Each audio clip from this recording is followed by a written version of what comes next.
Muy buenas noches, bienvenidos a 4 días.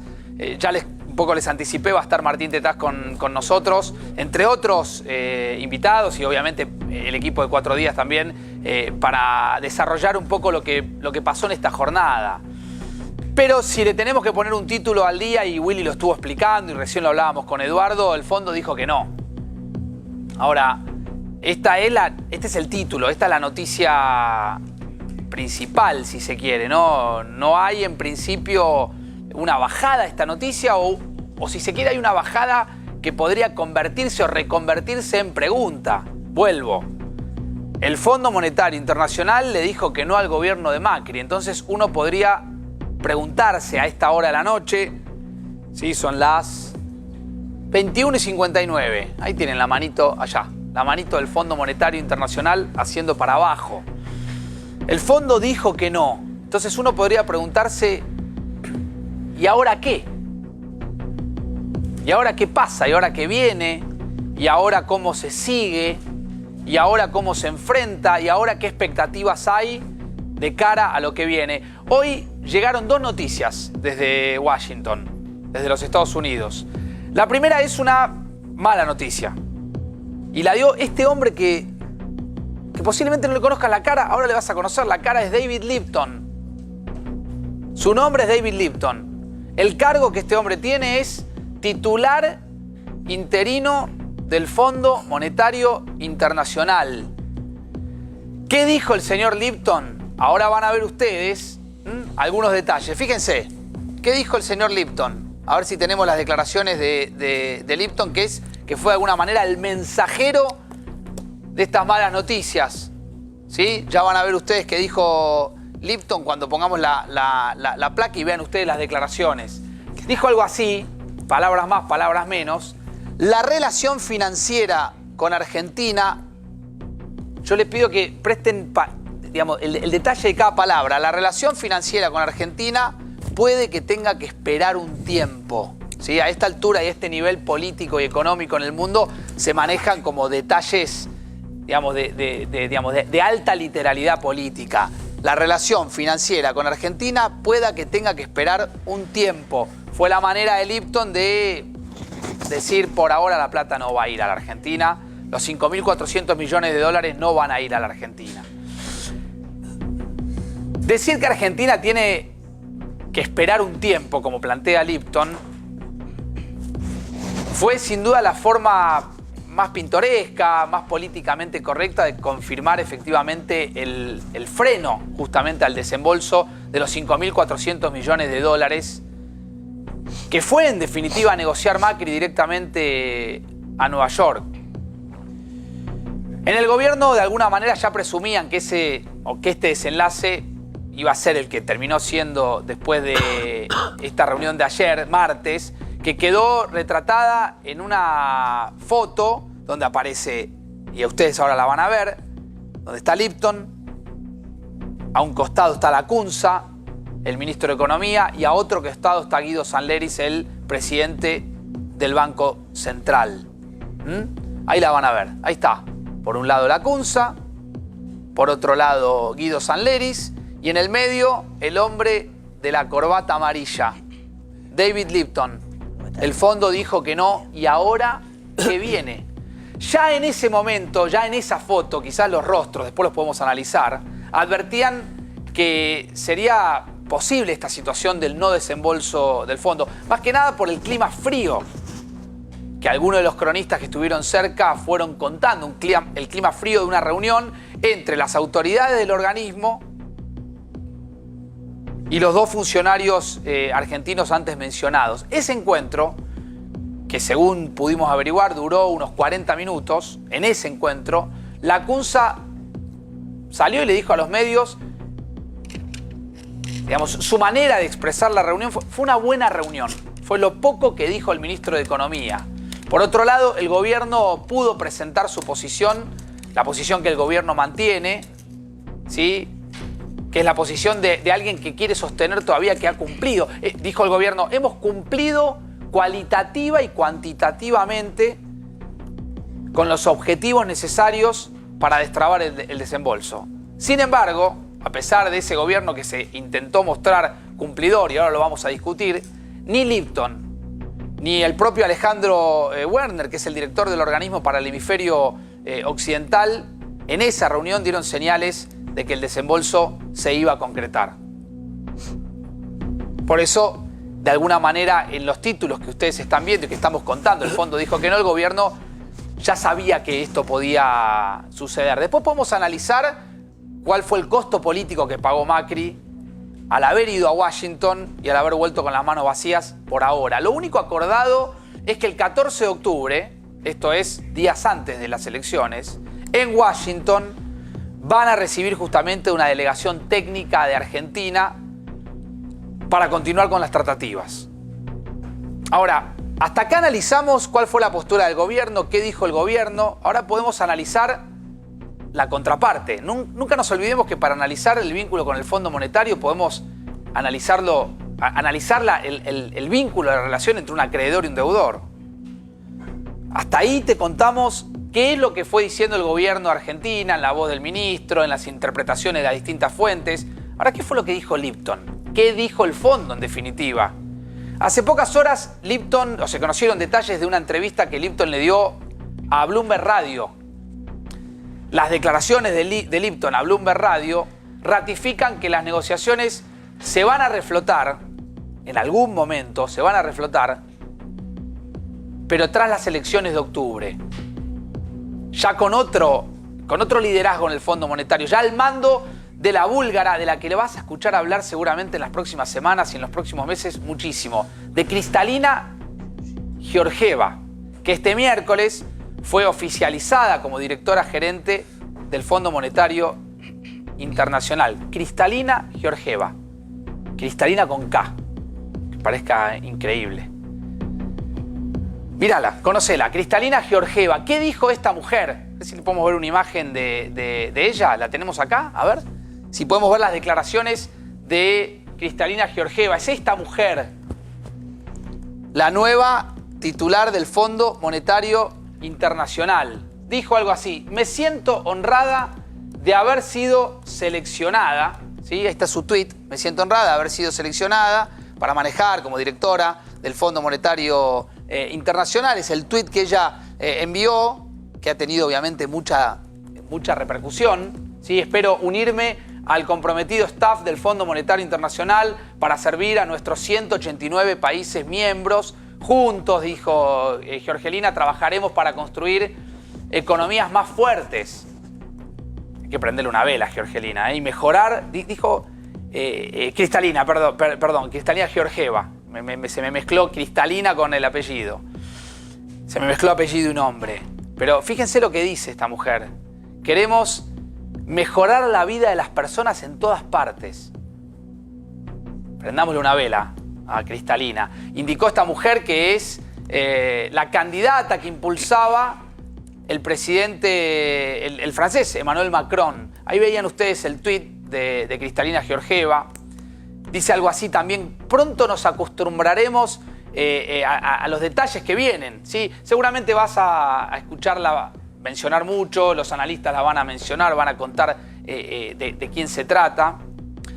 Pero conozcamos un poco más de esta mujer, de la nueva representante del Fondo Monetario Internacional, con la que el próximo gobierno, será Macri, será Alberto, será Lavagna, va a tener que negociar. Es doctora en economía, dirige o fue directora del Banco Mundial desde el 2017 hasta la fecha, el momento en que toma el mando del Fondo Monetario Internacional. Es una mujer dura, le vamos a preguntar a Tetats cómo va a ser negociar con esta mujer. ¿Será lo mismo que negocie Alberto Fernández, que negocie Mauricio Macri? Es la segunda mujer al mando del Fondo Monetario Internacional y es la primera titular de un país emergente en toda la historia del Fondo Monetario Internacional. Podemos agregar algunos datos. Fue vicepresidenta de la Comisión para Presupuesto. Es una de las carteras más importantes justamente del continente. Como contábamos recién, se trata de la segunda mujer al mando del organismo. Es la primera titular de un país emergente en toda la historia del fondo y la de mayor edad en estrenar un cargo, ya que para acceder al puesto del organismo debió eliminar el límite de edad de los 65 años. Puedo preguntar a Martín bien cómo una palabra muy argentina, cómo se rosquea esas posiciones tan importantes.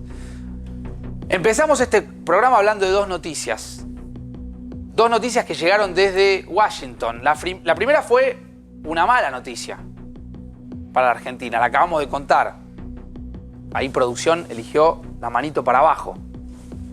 El Fondo Monetario Internacional le dijo que no a la Argentina y nos preguntamos, ¿no? ¿Para qué? Ahora bien, a la segunda noticia que tenemos para contar, y muchos incluso la han interpretado como, por lo menos en el gobierno, como una buena noticia, y tiene como protagonista justamente a esta mujer, a Cristalina, ya que hoy por la tarde, y ustedes van a ver una foto, recibió al ministro de Hacienda, Hernán Lacunza. Fue el primer encuentro con la nueva directora gerente del Fondo Monetario Internacional a pocas horas de ser oficializada en el cargo. Ahí la ven, esta es la foto. Todavía no está en funciones, ¿no? Lógicamente, ¿sí? Aunque no, digamos, no entrará en funciones hasta los primeros días del mes 1 de octubre. Que viene, 1 de octubre, me acota acá Martín. Esta es la mirada de Cristalina de ese encuentro, ya dándole la mano a Hernán Lacunza, ¿sí?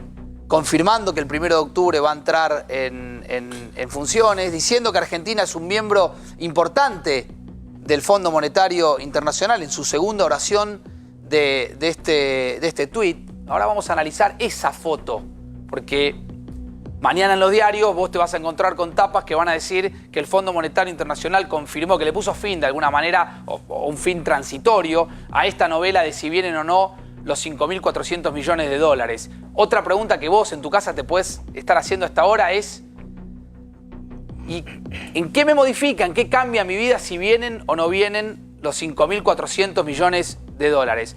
Bueno, lo que le tocó a Lacunza fue un raro privilegio para un funcionario de Macri. La reunión prácticamente no estaba programada, se produjo solo porque el ministro estaba ahí, se encontraba en Nueva York.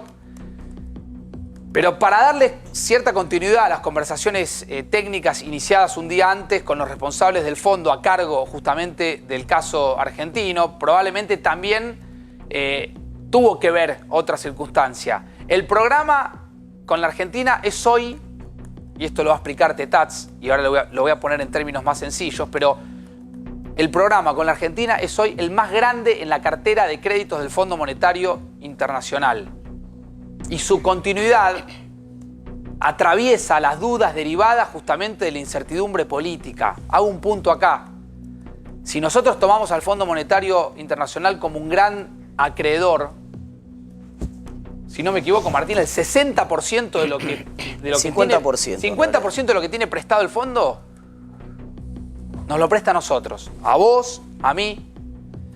De hecho, se perfila, según coinciden algunos analistas, en la capital norteamericana como uno de los primeros grandes desafíos que deberá enfrentar la nueva conducción del Fondo Monetario Internacional, la nueva número 1 del organismo. Detalles finales. La reunión tuvo lugar en oficinas de la Argentina en el Fondo Monetario. Según afirmaron desde el Ministerio de Hacienda, Georgieva le ratificó a Lacunza que la Argentina está en el tope de las prioridades para el fondo. También le habría dicho que quería que la primera reunión de su gestión fuera con las autoridades argentinas y que espera que ambas partes trabajen juntas para ir entendiendo las dificultades económicas y políticas que atraviesa la Argentina. Martín, ¿cómo te va? Buenas noches. Gracias Bien. por estar esta noche aquí en 4 días. Gracias a ustedes. ¿Es un buen día para la Argentina o es un mal día? A ver, desdoblémoslo. Los 5.400 millones no vienen, pero ¿esa foto significa algo? No, no significa nada. No son cuestiones protocolares. Está bien, el gobierno se adelantó. Todavía la funcionaria no está a cargo. Como vos lo decías recién, el 1 de octubre recién se hace cargo. El gobierno tuvo cierta velocidad en tener una bilateral con ella y está bien. Y eso fue un reflejo político. Sí, es una cuestión protocolar, está bien, pero el punto central acá es que evidentemente en las conversaciones que tuvo el otro candidato, que es hoy que tiene más chances de ganar las elecciones, que es Alberto Fernández, le ha dicho al Fondo Monetario que iba a renegociar, que no iba a mantener el acuerdo que tenía vigente, y entonces el fondo dice, bueno, yo hasta que no esté el panorama político aclarado, ya lo que le habían dicho a la gente de Hacienda en la reunión anterior era, pateamos todo para el 14 de octubre. Eso estaba ganar tiempo hasta que llegaran las elecciones. Centralmente el objetivo era, bueno, vamos a ver con quién nos vamos a sentar a conversar, y si ya el que va a ganar las elecciones plantea que quiere renegociar el acuerdo, nosotros nos vamos a seguir desembolsando cuando van a renegociar todo. Entonces paremos, porque acá faltan casi 10.000 millones de dólares ingresar a la Argentina. Esos 10.000 millones iban a robustecer el programa financiero del año que viene, en realidad, porque el programa de este año, este es un punto importante, está casi todo financiado. Faltan entre 1.200 y 1.500 millones de dólares, en realidad, que todo parece indicar que van a terminar siendo emitidos si no llega algún tipo de fuente financiera. Y entonces esos 10.000 millones de dólares que faltaba desembolsar del fondo, centralmente iban a, de alguna manera, pavimentar los primeros meses de financiamiento del año que viene. Claro. Bueno, si el próximo gobierno no es claro respecto de su voluntad de continuar con el mismo acuerdo y no logra acordar rápidamente un nuevo tipo de acuerdo, bueno, no va a tener ese dinero. Ahora, Martín, nos preguntábamos en el comienzo del programa, y te traslado la pregunta para que la analicemos en esta noche. La plata del fondo no viene. ¿Y ahora? No, por eso sigue? te digo, a ver, dos cosas. Primero, una cosa es desde el punto de vista fundamental, los números fundamentales, como decimos en economía. Esto quiere decir, centralmente, los compromisos. ¿Para qué era esa plata? Para pagar los compromisos financieros que le faltaban a Argentina.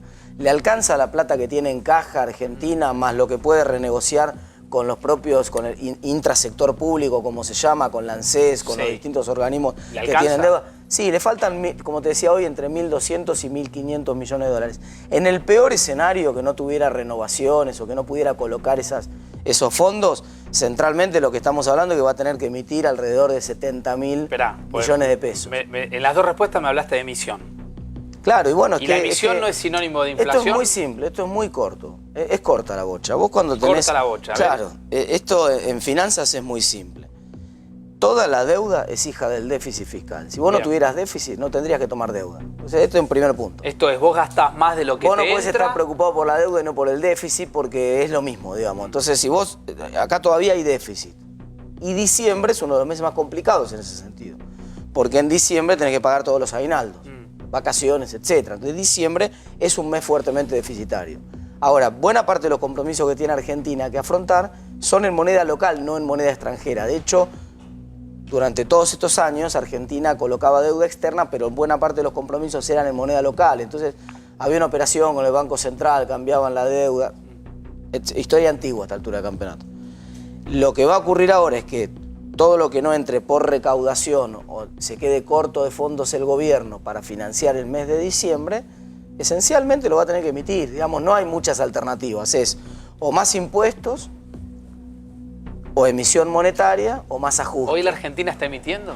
Hoy la Argentina no está emitiendo. No está emitiendo. Desde el año pasado, desde que tiene el acuerdo con el fondo, esto también es un tema interesante, porque este gobierno seguía emitiendo, menos que el anterior, es verdad, pero en el mix de cómo me financio, colocaba mucha más deuda, pero también emitía un poco. Emitía entre 150.000 y 160.000 millones de pesos por año. Emitir significa desempolvar la maquinita y empezar a hacer billetes de vuelta. Exactamente. Entonces te pregunto, vamos a ir a un septiembre seguramente que va a cerrar con 6% de inflación, sí. O por arriba. Vamos a ver, sí, el problema de septiembre en realidad es que tenés mucha inflación, mucho arrastre, es un problema estadístico. Vos en agosto tuviste 4 de octubre, de agosto, pero es medio mentiroso el 4 de agosto porque los primeros 10 días del mes no había mucha menos inflación. Claro. 1,8 te daba la inflación de los primeros 10 días. Si te dio 4 el promedio, quiere decir que la segunda mitad de agosto te dio más cerca de 6. Claro. Entonces vos estás en ese escalón de cerca de 6 y por eso es que septiembre va a terminar en un nivel cercano a 6. Bueno, octubre todo depende de qué dinámica tengan los precios. Por ejemplo, ayer salió publicado el índice de expectativas de inflación que publica la Universidad de Itela y no se movió la expectativa de inflación hacia adelante. Precios clave de la economía que son importantes para formar expectativas, como la nafta, se movieron nada y ahora 4%, muy poco. Precios de alimentos que están en la canasta básica, la rebaja del IVA compensó el aumento que tenían en góndola, entonces se movieron menos. Pero te imaginas un septiembre de 6, un octubre de 6 también. No, menos, mucho menos. Un octubre que baja. Yo Entonces te creo que pregunto, si vos tenés que ir hacia fin de año a emitir, ¿emisión es sinónimo de inflación? Sí, emisión, digamos, para decirlo de la siguiente manera. Emisión es más leña al fuego, por supuesto, ¿no? por supuesto. Claramente, sobre todo si vos no tenés demanda de ese dinero. Diciembre, de todas maneras, es un mes de alta demanda de dinero. Probablemente no tengas el sacudón de que haya mucho dinero en la calle en diciembre, probablemente lo tengas en febrero cuando la demanda de dinero se cae. Es un tema técnico, pero ¿qué te quiero decir? Justo en diciembre la gente necesita mucha plata. ¿Por qué la gente necesita mucha plata en diciembre? Porque vienen, bueno, se pagan los aguinaldos, como decíamos recién, vienen las fiestas, hay mucho gasto en diciembre. Entonces, en general, diciembre es el mes del año que tiene más demanda de dinero.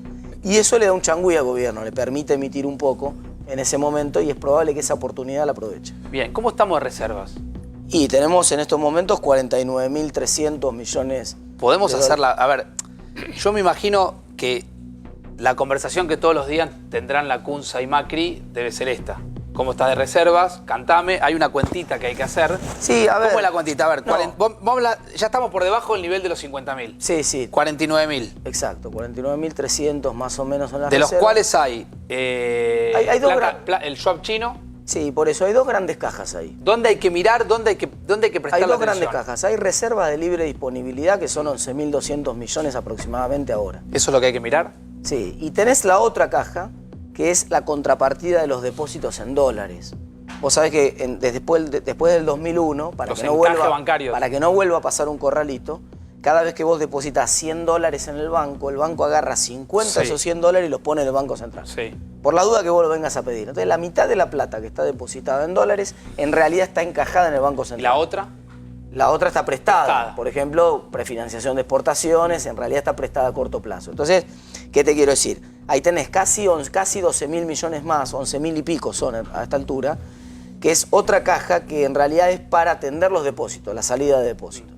Entonces, la salida de depósitos está, podríamos decirlo en estos términos, relativamente cubierta. Sí, dado que se frenó la salida que tenía, digamos que el gobierno cuando puso el cepo, de alguna manera frenó la salida grande de depósitos que había, porque una parte también era que la gente iba a comprar dólares y después se iba. Entonces, de alguna manera quebró expectativas, separó el mercado de cambio y generó una suerte de dólar financiero el gobierno, que es el contado con liquidación, le prohibió a las empresas a comprar para atesorar, sacó a las empresas, este es un cepo mayorista, sacó a las empresas del juego y entonces de esa manera, de alguna manera preservó los depósitos y se aseguró que no frenara la salida. Dentro de los 49.000 millones, el otro día un colega tuyo me explicaba y me hacía la cuenta, hay 7.200 que es plata que el fondo ya te dio, que se llama fortalecimiento de reservas. Exacto.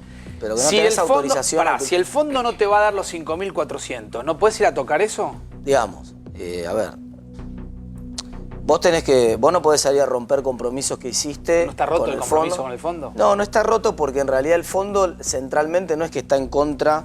No es que Argentina incumplió la meta del segundo trimestre, que es la que debería... Que es la que recién yo contaba en la editorial. Esa meta está cumplida, entonces de hecho Argentina dice, bueno muchachos, nosotros cumplimos. Pero la emisión, problema, la emisión cero, ¿dónde quedó? No está emitiendo un solo peso Argentina. Pero vos me dijiste recién que va a tener que emitir. Es probable, bueno, pero si no entra el financiamiento del fondo, justamente. Ahí vos le rompés, vos no me das la última parte, entonces yo te rompo el acuerdo. En la negociación esa seguramente la Argentina plantea eso, pero el punto que quiero hacer es, acá hay un problema político en el medio, que no podemos ignorar, que es la clave del tema.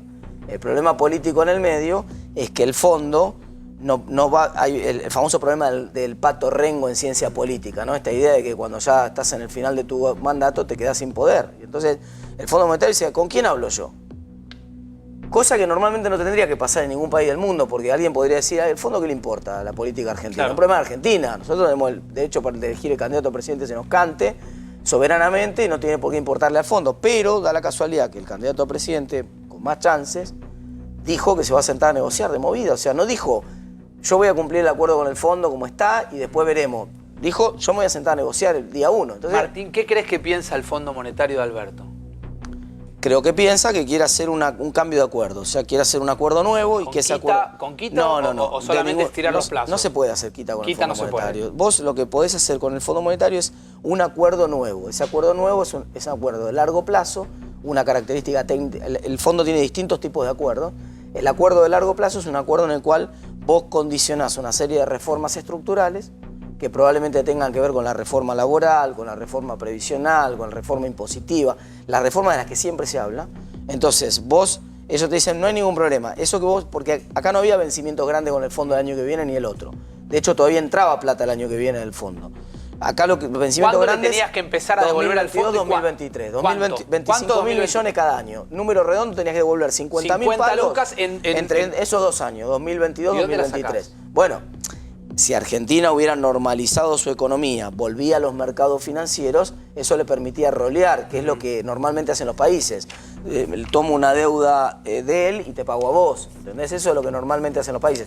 Con los mercados financieros cerrados, eso no es posible. Mirá. Si el riesgo país no baja y vos no volvés a los mercados financieros en esos 2 años que te quedan, es evidente que no tenés ninguna chance de volver. Por otro lado, y con esto te cierro y disculpame por favor. la abundancia, Argentina ya anunció, este gobierno, no el que viene, este gobierno anunció un reperfilamiento de deuda y mandó una ley al Congreso. Entonces, ¿qué quiere decir esto? Que quiere negociar con todos los acreedores privados una extensión de plazos, un menú, le va a ofrecer un menú distinto. Le va a decir, yo lo simplifiqué el otro día con un ejemplo, es como cuando vos vas a la heladería, ¿qué querés? Que haya dulce de leche granizado. Te va a decir, mire, no hay dulce de leche granizado, tengo 35 gustos para ofrecerle. Chocolate, tenemos todos estos gustos. Dulce de leche granizado no hay. Te puedo ofrecer un bono que te extiende más años y no te hace ningún tipo de quita, un bono que te lo pago en el mismo momento, tal vez con alguna quita, distintos intereses. Bueno, hay un montón de fórmulas para ofrecer, que es lo que hizo Uruguay en el año 2003, le funcionó bien, renovó el 92% de acuerdo con el 92%, estiró a 10 años. Y estiró los plazos de vencimiento de deuda. O sea, vos te imaginás un Alberto Fernández siguiendo una fórmula de negociación. A la uruguaya 2003. A la uruguaya. Exactamente. Es decir, vos me prestaste 50 mil millones de dólares, Vas a cobrar yo te lo voy a 50.000. devolver. Exacto. Lo que necesito es que me des más plazo para recomponer la economía, para que yo pueda... Ahora, cuando uno... El otro día hablaba lo entrevistábamos a Espera acá en A24, y él decía algo que me pareció interesante y yo lo anoté. En las últimas 7 crisis que tuvo la Argentina, en 50 años, aparecen siempre 3 componentes. Déficit fiscal. Acuerdo con el Fondo Monetario Internacional, control de capitales y reprogramación de la deuda. Está bien, pero está bien. Visto Sí. de esta manera, la pregunta es, ¿fue un error haber ido al fondo? Lo que pasa es que el problema de analizar eso es al revés, digamos. Es como si vos, porque llueve mucho, te pensaras si fue un error llevar el paraguas. Digamos, lo que generó que vos saques el paraguas fue la lluvia, no es que el paraguas hizo llover, ¿entendés? En general, cuando uno analiza estos problemas, es muy delicado porque en economía hay un problema de causalidad, difícil. En general, cuando uno ve, Walter Sosa Escudero siempre dice esto, uno tiende a pensar que las dietas son malas porque todo lo que hacen dieta están gordos. ¿Está bien? Pero en realidad, el problema, claro, el problema es que los flacos no hacen dieta. ¿Entendés? El problema es que los flacos nunca van a hacer dieta. El que va a hacer dieta es porque ya está gordo. Entonces, el que recurre al fondo no es que por recurrir al fondo tiene una crisis, sino que esencialmente es porque tiene una crisis que se quedó sin financiamiento. A Argentina no le quedaban muchas alternativas. Si no iba al fondo el año pasado, tenía que hacer un ajuste mucho más brutal el año pasado. Mucho más brutal. Después están en la discusión. Algunos creen que sí se podía hacer. Por ejemplo, Esper cree que sí se podía hacer.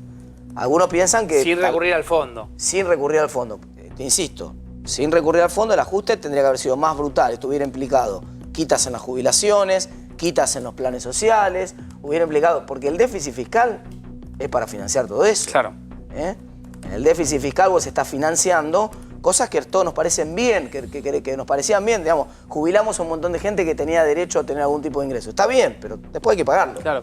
Está Fernando Sánchez. Hola, Fernando, ¿cómo te va? Buenas noches. ¿Cómo están? Buenas ya me noches. acerco y charlamos tranquilos. ¿Fue un error haber ido al fondo? Porque te miraba muy atento como escuchabas a Martín. No, es decidir quién te va a prestar y cuáles son las condiciones. De No había vuelta, margen yo sigo la lógica de Martín. No había margen de no ir.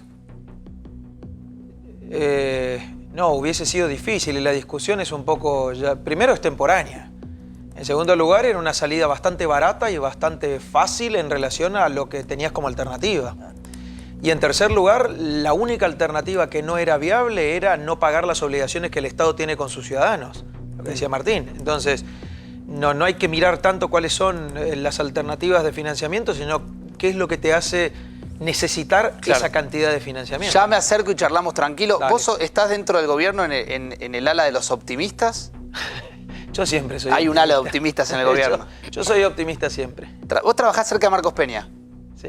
¿Qué tal es Marcos Peña? Ahora me lo conté, digamos, lo charlamos un poco. Está Gila Bilker, está Daniel Vilota, analista político, ¿cómo les va? Está Hugo Machiavelli, Sí. para abrir un poco la mesa. Gila, ¿qué margen político tiene el próximo gobierno, sea quien sea, de plantarse de alguna manera ante el Fondo Monetario Internacional a exigir alguna que otra condición? Ya dijo Martín, de quita no, pero por ahí sí de prorrateo de la deuda.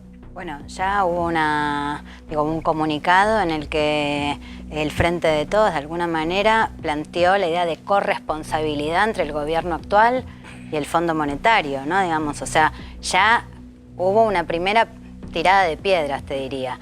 Me parece que, está claro, me parece que el fondo se está reconciliando con la idea de una renegociación y parte de esta renegociación tiene que ver con el no desembolso de estos 5.400 millones.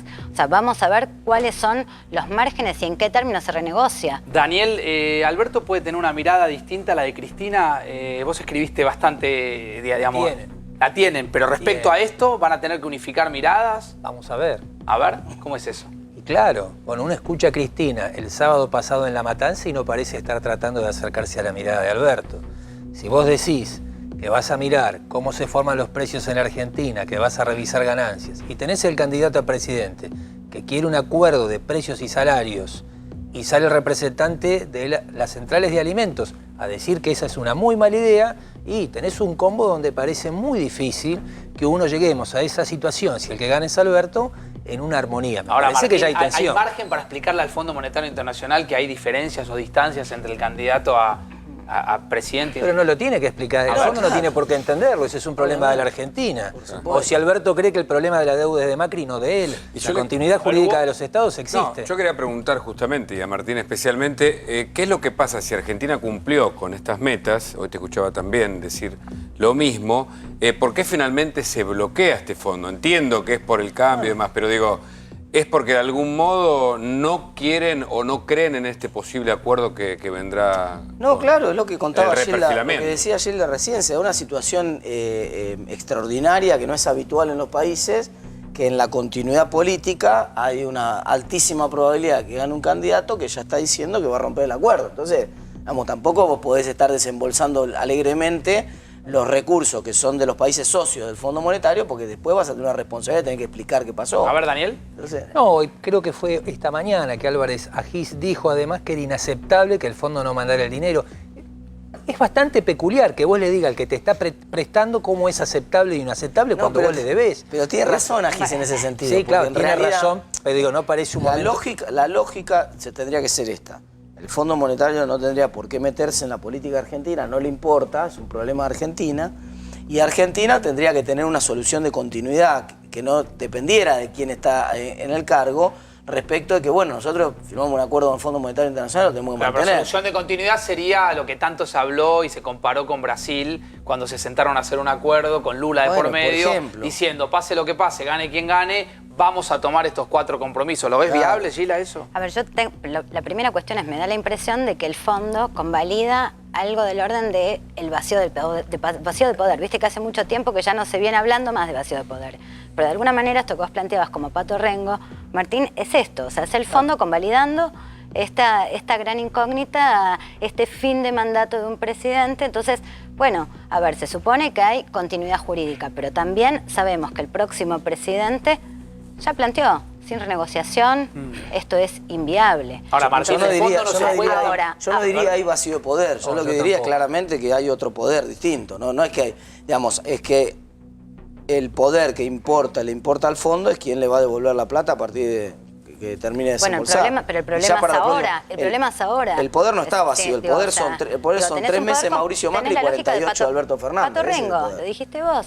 Sí, Rengo, eso es el problema que tiene el gobierno ahora. Es una crisis de autoridad, de autoridad y de gobierno del gobierno. Ese es el problema que tiene este gobierno para negociar. ¿Cómo está claro? ¿Cómo sigue la Argentina? Digo, porque esto no se termina con este desembolso, sino que el año que viene hay compromisos que pagar, hay reperfilamiento, hay situaciones que tienen que ver con la nueva Argentina. ¿De dónde la Argentina va a sacar el dinero que necesita para cubrir su déficit? Vamos a la de corto y a la de largo plazo. Sí. Argentina va a tener el changuide, que el año que viene el mes más deficitario es el mes de diciembre. Eso le va a dar algunos meses a Argentina como para ordenar primero su reperfilamiento. Lo que pasa es que si Argentina no tiene cerrado un acuerdo con el fondo, nadie va a reperfilar antes. Hay un problema de timing ahí. ¿Por qué nadie va a reperfilar si no está de acuerdo con el fondo? Porque el fondo tiene un vencimiento grande, decíamos, en 2022 y en 2023. Y es acreedor privilegiado.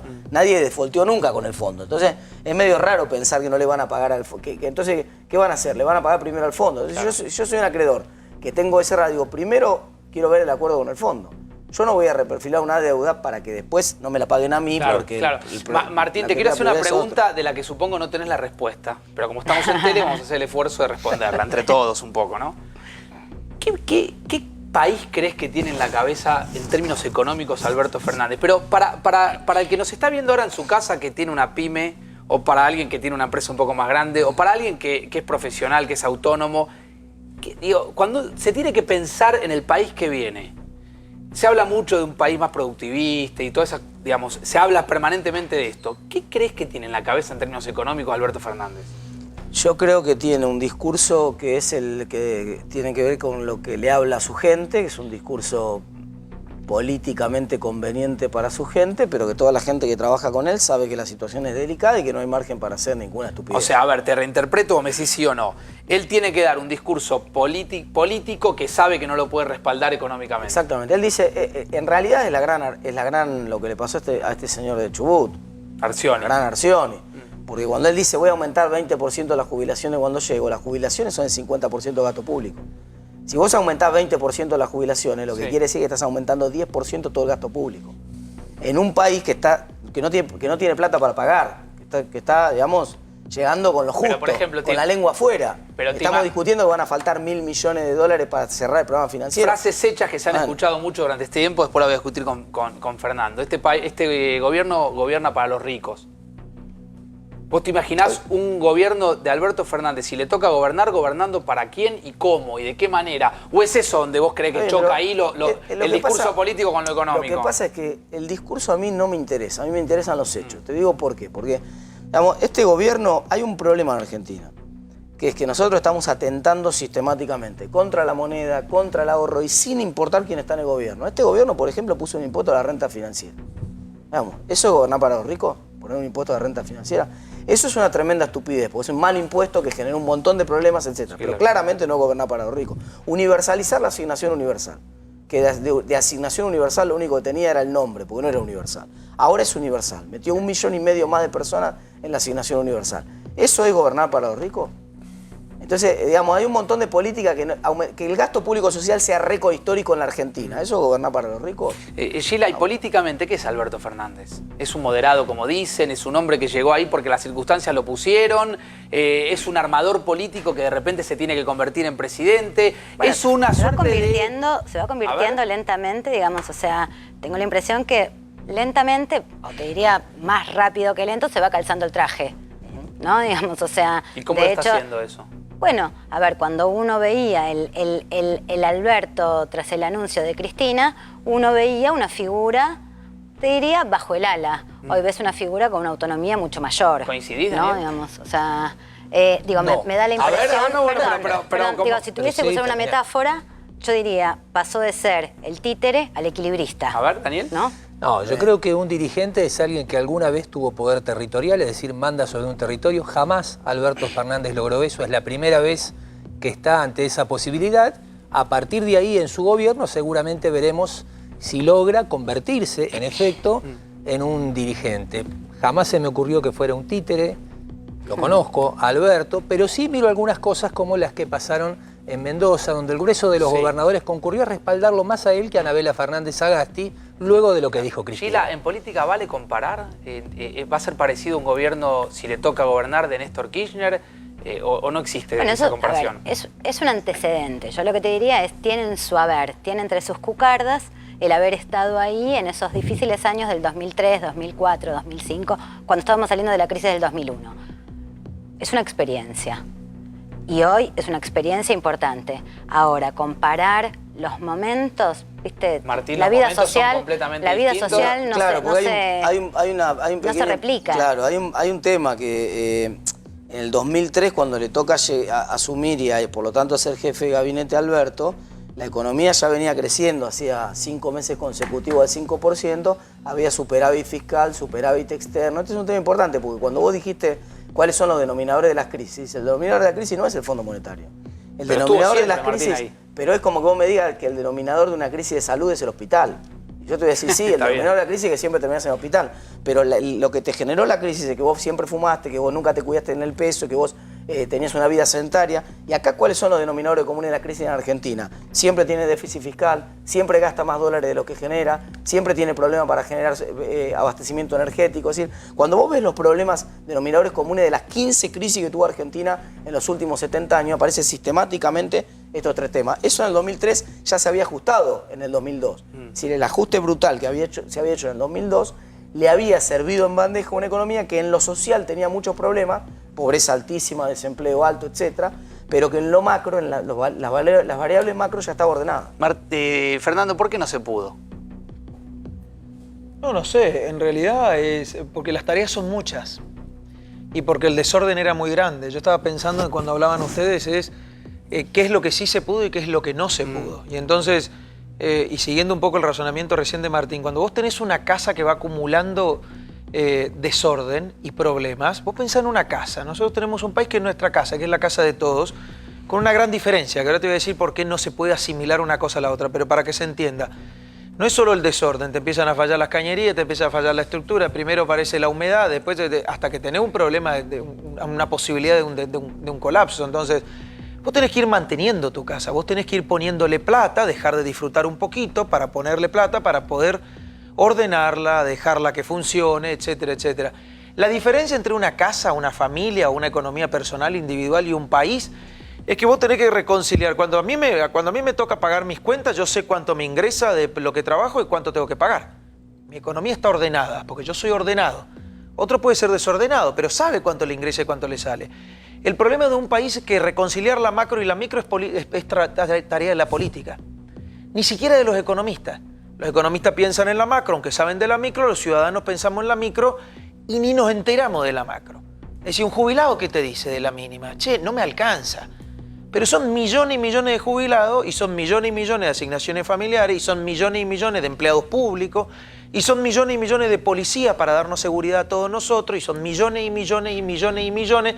Todo eso suma, como decía Martín, la suma de todo eso que nos gusta tener tiene que darte más o menos igual a la cantidad de plata que ganamos como país. Ahí me acerco, Fernando. ¿El gobierno subestimó la micro, Martín?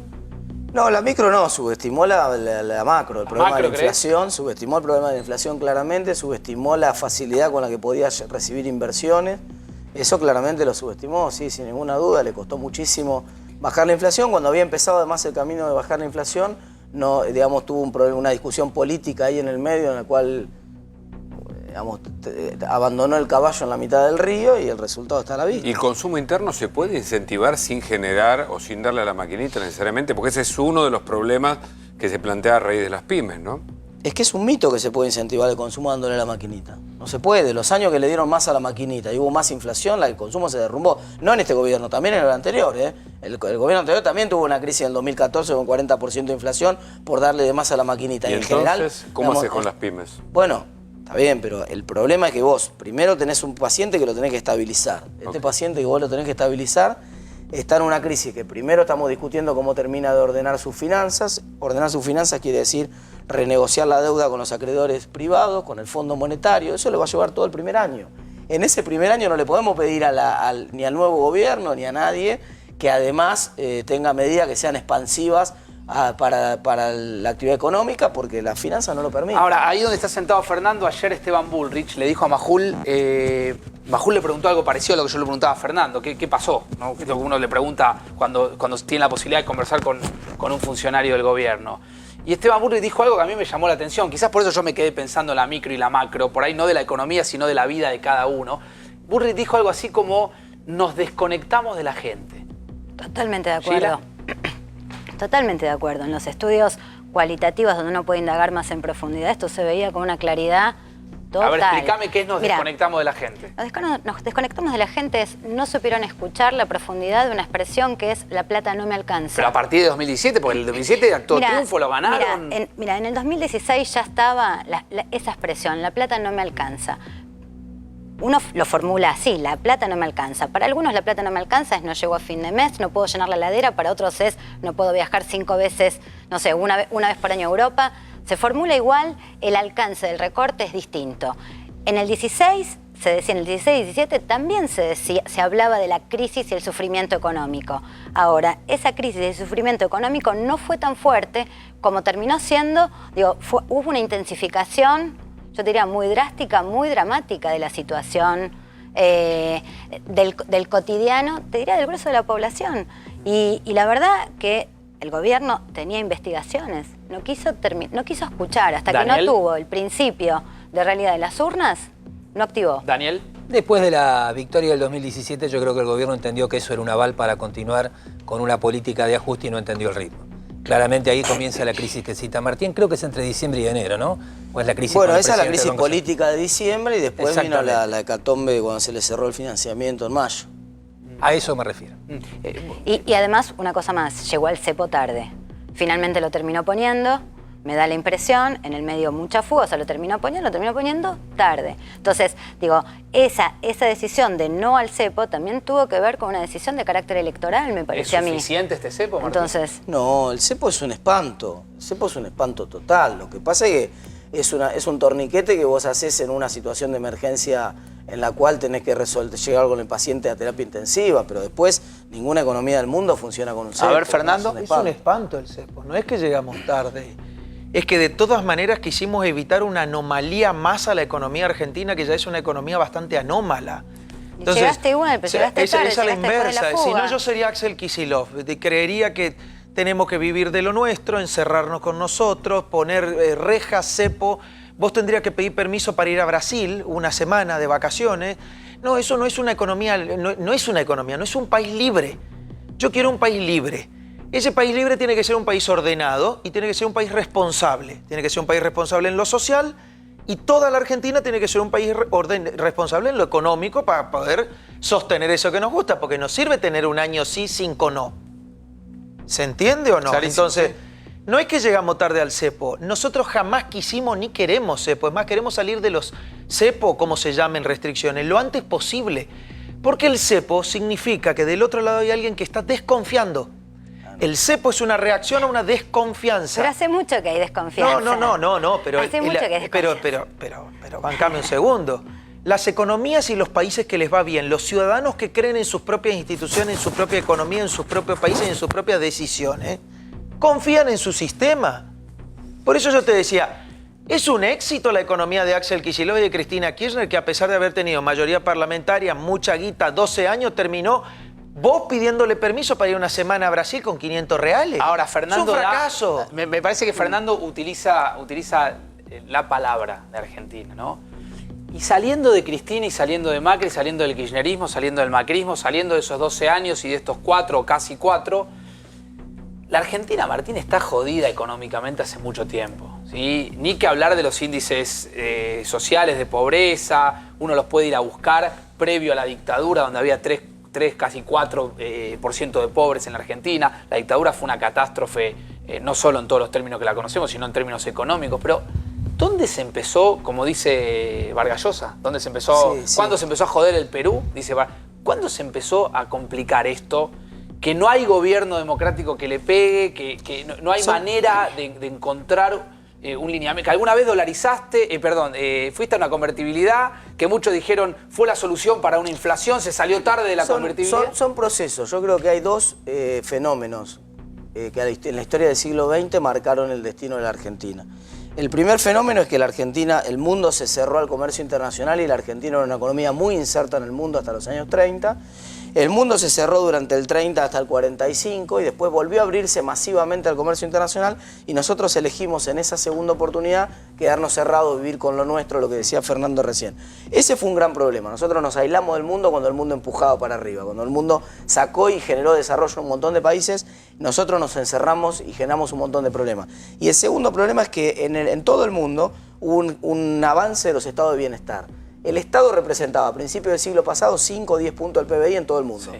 Y de golpe todo el mundo, la clase media en el mundo empezó a querer educación pública, jubilaciones, salud pública, y todo nos gusta, todo eso está bien, nosotros queremos todo eso, pero el problema es que no estamos dispuestos a pagarlo. ¿Y la Argentina? Y entonces, y no estar dispuesto a pagarlo quiere decir que sistemáticamente hemos usado en estos 70 años, hemos tenido déficit fiscal 65 de los 70 años y hemos emitido dinero en algunas oportunidades o cuando había acceso al financiamiento hemos usado financiamiento. Ahí te doy, Hugo. Y los dos terminan mal. Sheila. Bueno, a ver, ¿de qué estamos hablando? De si Argentina tiene... Del tamaño del Estado. del Me parece que Martín habló de eso. No, no es un problema. Lo que yo digo... Es la discusión en la que siempre terminamos. No hay un problema con el tamaño, no hay problema con el tamaño. Alemania tiene más tamaño de Estado que Argentina. Hay un problema Claro. con la calidad. Hay un problema con la entre lo que calidad. vos me das. Es como que yo te digo, te vendo un producto, sale 500 pesos. ¿Vos me lo comprás? Y depende que sea. Claro, esa es la clave. Si Depende de lo que valga esto es lo ese que vale producto. 500 pesos, Por la eso. copa esta es carísima. Por eso, Martín. Ahora, si vale 500 pesos el celular, es un regalo. Entonces, el problema no es que los impuestos sean altos y que la presión impositiva sea muy alta. El problema es, pagamos los impuestos por acá, tenemos un gasto por acá y encima el gasto es de mala calidad. Y encima no Entonces, producimos, bueno. porque digo, la Argentina está claro que tiene en el campo su mayor motor. Ahora, después, ¿qué es la Argentina? No, tiene un montón de motores. La Argentina Pero tiene un ¿cuál? montón. ¿Cuál, digamos, desde el punto de vista motores, industrial, tiene ejemplo. ¿en qué Por industria, digamos, ejemplo. se destaca? O, digamos, más allá de los servicios, el mundo tiende a los servicios, todavía son caros por el costo laboral. Está bien, digo, pero para. Todavía a ver, tiene muchas ventajas en la industria de alimentos, por ejemplo, que pero es muy sí, por eso, competitiva, es muy casi competitiva. dependiente y de la... incorpora muchísima tecnología. Este mito de que hay muchísima tecnología incorporada en la industria de alimentos. Y en producción de materias primas también hay muchísima tecnología. Número uno. Número dos, industria petrolera ahora también está desarrollando mucha tecnología y está creciendo mucho. Ya me olvidé que me había dicho. No, yo decía que es la Argentina. Cuando nos ponemos a pensar en que la Argentina... La Argentina es un estado gigante, elefantiásico, Sí. que quiere contener a todo y que tiene que hacer justamente el estado de bienestar que hizo Europa, pero no tiene las condiciones. Y por otro Claro. lado, ¿cuál es su producción? Porque esto es como en una casa. Vos en una casa, para mantener las cuentas Está en bien. orden, necesitas Exacto. tener un ingreso y un egreso que esté No, acorde. Si lo no, de servicio, me acordé ahora, lo de Y los los servicios. servicios, Decía, claro. servicio también, tenemos 8.000 millones de dólares de exportaciones de servicios basados en el conocimiento. Eso era casi todas las exportaciones en la década del 80. Digamos, hay sectores que están creciendo y se están desarrollando. Por ejemplo, Mercado Libre es una de las empresas más grandes de América Latina. Y es argentina, es una empresa enorme, más grande que YPF, que todas las empresas juntas. Es más, hace poco con la crisis, cuando se derrumbaron todos los bancos, vos te comprabas casi todas las empresas de Argentina con Mercado Libre. Es una empresa espectacular. Entonces tenemos experiencia en Pero algunos sectores. me esquivaste la pregunta, Martín, ¿eh? ¿Por qué? ¿Hace cuánto se empezó a complicar? ¿Qué me dijiste? 70 No, años. te di dos hitos, Sí. te di dos Me hitos. diste Te dos dije, hitos. primero, en la década del 30 se cerró el mundo y nosotros en el 50, cuando se volvió a abrir el mundo, elegimos seguir cerrado. Error número uno. Error número dos, nosotros construimos un estado de bienestar y nunca supimos cómo Pero en los financiarlo. años 50 la presidencia de Perón no fue una donde hubo sustitución de importaciones, donde se creció Bueno, la industria justamente, ese argentina. fue el error. No, pero perdóname, sustitución de importaciones también hubo en los 30. Y creció la industria argentina, voló con la sustitución de importaciones. El problema es que en ese entonces era una necesidad, porque estaban las preferencias imperiales en el Commonwealth, porque nosotros estábamos excluidos del mundo. Había una necesidad, pero después el mundo, después de la Segunda Guerra, se abrió masivamente al comercio internacional. Se integró el mundo y nosotros elegimos vivir con lo nuestro en el mal momento. Elegimos muy mal el timing. Me tienen paciencia, ya vengo. Le había prometido a Fernando que me iba para allá. ¿Cómo te va, Fernando? Que no Muy te bien, saludé. ¿cómo estás? Gracias por venir esta noche. favor. ¿Son optimistas? Mira, hoy te decía que soy optimista porque siempre en serio soy optimista. También hay que ser realista. Yo creo que es una buena combinación. Si no, solo optimista uno tiende a perderse en la nebulosa. Vas por la vida alegre y de repente te encontrás con una realidad. No, la realidad la tenés que tener presente todos los días. Básicamente porque vos podés ser optimista cuando tenés una buena idea, un buen plan, una buena estrategia y una buena convicción para solucionar el problema que lo tenés bien calibrado. Es decir, si nuestro país, si somos todos conscientes que nuestro país tiene problemas serios, nosotros tenemos que saber que el esfuerzo que vamos a tener que hacer es grande, que vamos a tener que elegir qué vamos a disfrutar y qué no vamos a poder disfrutar. Y ahí vamos a poder ser optimistas, porque nos vamos a poner más o menos de acuerdo en qué son las prioridades, qué vamos a ir a solucionar, a qué le vamos a dar importancia, etc. Entonces, sí, soy optimista, pero parto de ser realista. Y vos hiciste recién una pregunta a la otra mesa, que es, ¿cuándo se empezó a jorobar la Argentina? La Argentina creo yo que se empezó, no sé cuándo se empezó a jorobar. En todas las épocas estuvo muy jodida, porque cuando creía que iba bien en lo económico, iba muy jorobada en lo político institucional. Es decir, vos no puedes decir me va bien en lo económico, pero tengo una dictadura militar. Eso es que te va muy mal. O a la inversa, tengo una democracia, recupero la democracia, pero no puedo salir de mis problemas ni coyunturales más elementales, porque la dirigencia política sindical, empresarial en la Argentina no se pone mínimamente de acuerdo. Entonces, ¿cuándo te va a ir bien? Cuando vos digas que hay cosas que no las podés tocar y que la mayoría diga que no las podés tocar. Entonces, decimos todo que nos gusta la democracia, pero si hay alguien que dice que hay que escupirle en la cara a un periodista y hacerle un juicio sumario en la Plaza de Mayo, no es que te gusta la democracia, es que no te gusta la democracia. Es falso que te gusta la democracia. Entonces, Fernando, cosas que se han vamos dicho... a ponernos de acuerdo y en este debate presidencial es un lindo momento para dar un debate. Vamos a sincerar, ¿no? Vamos a decir qué queremos. Cosas que se han dicho en el último tiempo, ha fracasado el ala política del gobierno. Vos sos un exponente de esta coalición. Sí. Sí, porque venís del lado de Lilita. No soy un exponente, soy parte de esta coalición. Bueno, parte de esta coalición. Está bien, sos una persona muy identificada con Carrió, puesta en un cargo ejecutivo. ¿Funcionó esto de la coalición? Mira, yo creo que sí, porque si vos mirás, ¿cuál es la manera de saber si una coalición no funciona? Yo creo que además la coalición tiene que dar un paso 2 y un paso 3. Es decir, hoy la coalición logró que gobernemos en un tiempo de mucha escasez económica, de parlamentos en contra en número. Es muy difícil eso en la Argentina. Todos nos decían, ¿cómo van a gobernar sin la CGT? Digo, no hay muchos del PRO, de la coalición cívica o de la UCR en la mesa de la Fernando, CGT. esto lo discutimos la otra vez. Pero te voy a contestar. Pero para ustedes se presentan, y siempre se presentaron como dialoguistas, Sí, señor. y por abajo no había tanto diálogo. No, pero hubo bastante diálogo, ¿eh? Y te lo voy a volver a contestar ver, lo que te contesté dale. el otro día. La primera pregunta es si funcionó la coalición de gobierno. Claro que funcionó la coalición de gobierno. ¿Cuántos diputados y senadores se nos fueron en 4 años? Ninguno. ¿Y gobernadores? Ninguno. ¿Intendente de la ciudad importante? Ninguno. ¿Sabes por qué? Porque estamos convencidos de lo que queremos lograr. Es fácil. Mejor dicho, es muy difícil. Pero lo hicimos. Entonces, lo que vos tenés que hacer es el paso 2. Esta coalición de gobierno logró solucionar problemas serios en serio, ¿eh? Los jodidos en serio, ¿eh? Ayer leía que empieza en serio el primer juicio de extinción de dominio contra una banda narco, que es básicamente sacarle la herramienta de laburo a las bandas criminales. Sí. Sean de la corrupción, sean del narcotráfico, sea de la trata. No existía eso, ¿eh? Che, 12 años no se le ocurrió una herramientita ahí chiquita que existía en Colombia, existía en Estados Unidos, existía en Suiza, existía en Chile. No se les ocurrió nada de eso. Te voy a decir por qué no se les ocurrió nada de eso.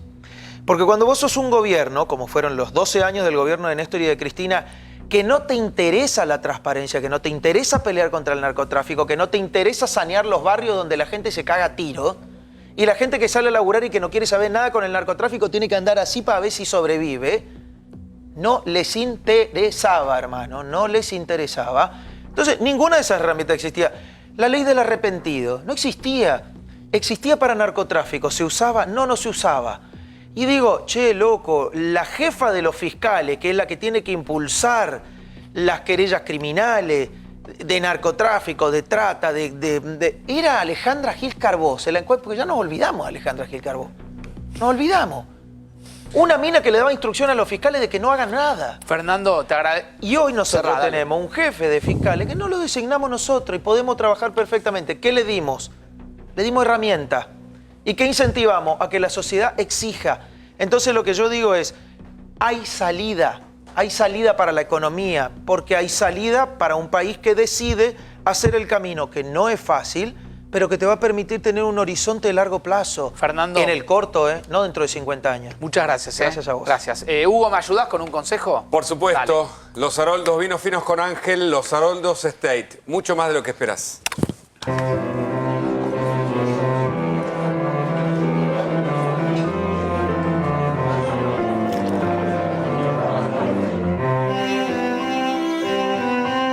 Los Haroldos Estate, mucho más de lo que esperás.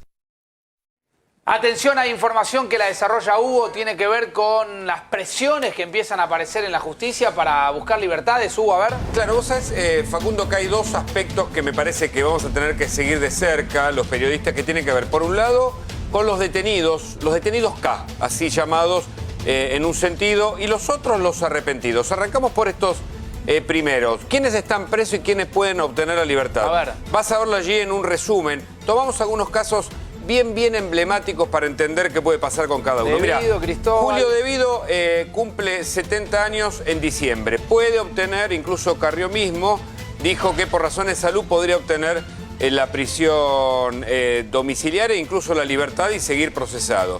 Cristóbal López y Fabián de Sousa también, porque recordá que, por un lado, fueron excarcelados en la causa Oil Combustibles y fueron sobreseídos en la causa Índalo.